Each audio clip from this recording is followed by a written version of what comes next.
Once upon a time, in the peaceful kingdom of Mbali, there lived a wise and strong king named Baraka.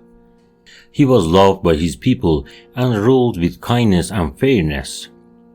By his side was a Queen Nala, a beautiful and caring woman who was adored by all. Together, they had a son named Kato, a brave young prince who was destined to one day become a great king. But one day, King Baraka fell very ill. The finest healers in the land tried to save him, but the illness was too strong. Before long, King Baraka passed away, leaving the kingdom in the deep sorrow. Queen Nala was heartbroken, and so was young Prince Kato. The kingdom mourned the loss of their beloved king, and the once joyful land of Mbali became shrouded in sadness. After the king's death, the elders of Mbali gathered to decide who would be the next ruler. According to tradition, Prince Kato was supposed to become a king, but he was still very young, and the elders were worried that he was not ready to rule the kingdom. Queen Nala, who loved her son dearly, decided to step in. She believed that by marrying her son, she could guide him and rule the kingdom together until he was ready to lead it on his own. The people of Mbali were shocked by this decision.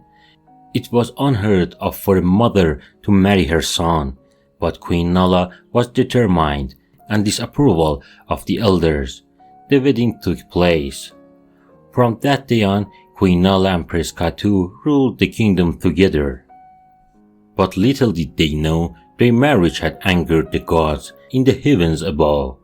The gods watched with displeasure as Queen Nala and Prince Kato broke the sacred laws of the land, and so the gods decided to punish the kingdom of Mbali for this great taboo. One night, as the people of Mbali slept, the skies began to roar with thunder, but it was no ordinary thunder. It was loud and terrifying, shaking the earth and making villagers tremble with fear.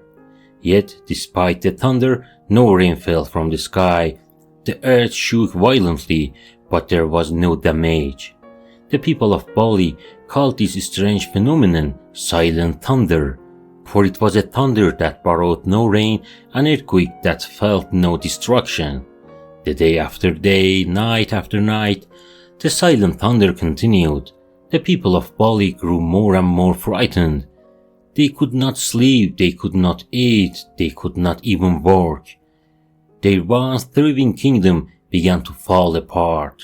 Crops withered in the fields, animals stopped giving milk, and the rivers began to dry up. The people believed that the gods were punishing them, but they did not know why. In the palace, Queen Nala and Prince Kato were deeply troubled. They could see the suffering of their people, but they did not know how to stop the silent thunder. The elders of Mbali came to the palace and pleaded with the queen and the prince to find a solution. Your marriage has brought a curse upon our land. The elders said, you must do something before it's too late. Queen Nala and Prince Kato realized that their marriage might have angered the gods. They decided to seek advice of a wise old man named Juma, who lived in a small hut at the edge of the kingdom. Juma was known for his wisdom and his deep connection with the spirits of the land.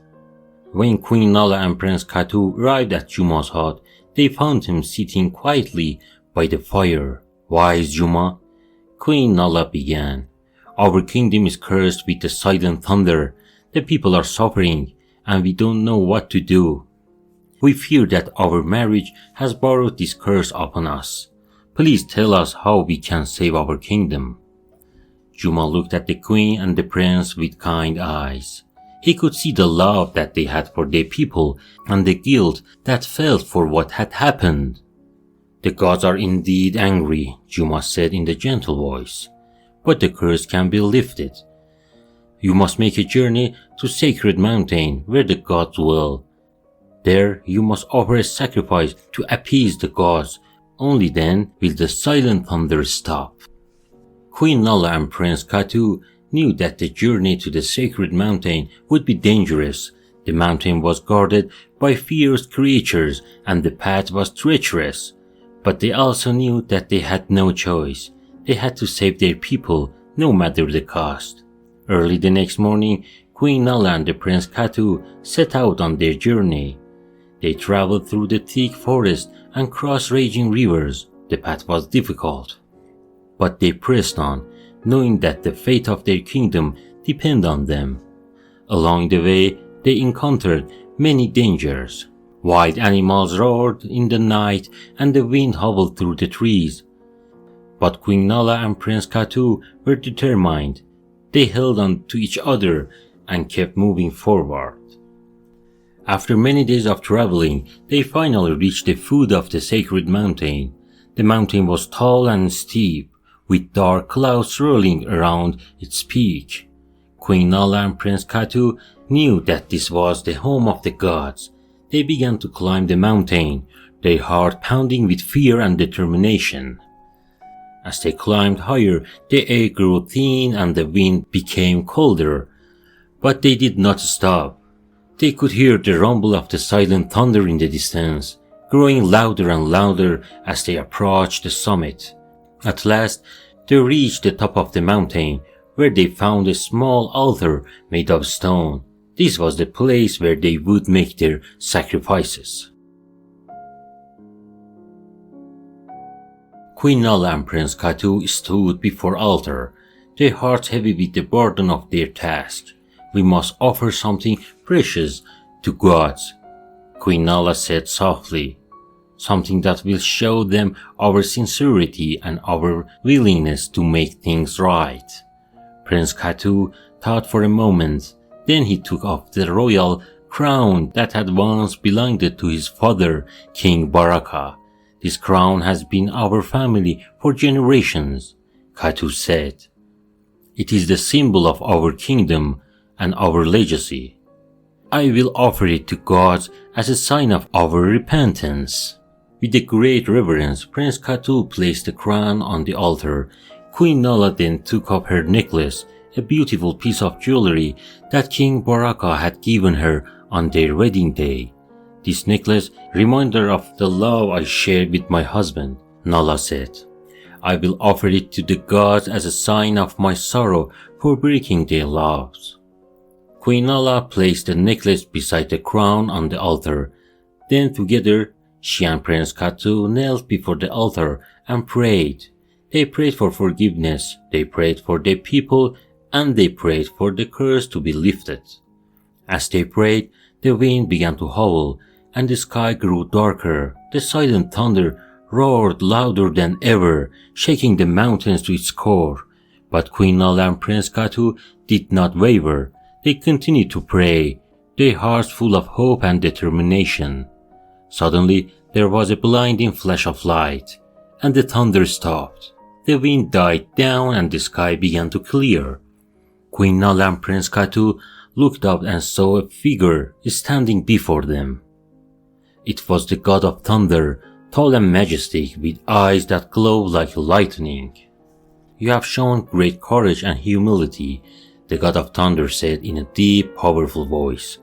"You've made a great sacrifice, and for that I will lift the curse from your land. But remember this, the laws of the gods must never be broken again. If you wish to rule your kingdom, you must do so with honor and respect for the sacred traditions." With those words, the god of thunder disappeared, and the sky was filled with bright sunlight. Queen Nala and Prince Kato felt a great weight lift from their hearts. The silent thunder was gone, and the curse had been lifted. Queen Nala and Prince Kato returned to Mbali as heroes. The people rejoiced, and the kingdom began to flourish once more. The river flowed with fresh water, the crops grew tall and green, and the animals returned to the fields. The people of Mbali were happy and prosperous, and they never forgot the lesson they had learned. From that day on, Queen Nala and Prince Kato ruled the kingdom with wisdom and respect for the laws of the gods. They knew that their love for each other and their love for their people were strong, but they also knew that they must always honor the sacred traditions that kept their kingdom safe. And so, the kingdom of Mbali lived in peace and harmony, and the story of the silent thunder was told for generations to come. The people of Mbali learned that even in the face of great danger and hardship, love, courage, and respect for the gods would always bring them through. I'm Kaya, honored to share this story with you. If it brought you joy, please like, subscribe, and share your thoughts. Wishing you love and light. Goodbye for now.